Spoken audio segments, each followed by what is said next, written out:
एक दफा का जिक्र है कि एक जंगल में एक कुत्ता भूख से निढाल खाने की तलाश में घूम रहा था। उसने बहुत ढूंढा, लेकिन उसे खाने के लिए कुछ भी ना मिला।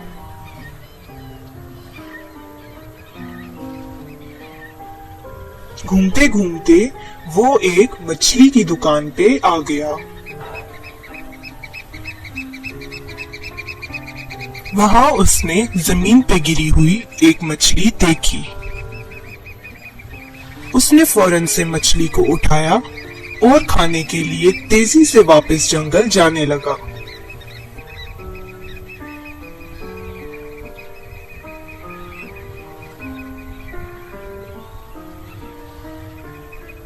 जब वो नदी पार करने लगा तो उसने अपना अक्स पानी में देखा और सोचने लगा कि कोई और कुत्ता नदी में मछली पकड़े खड़ा है।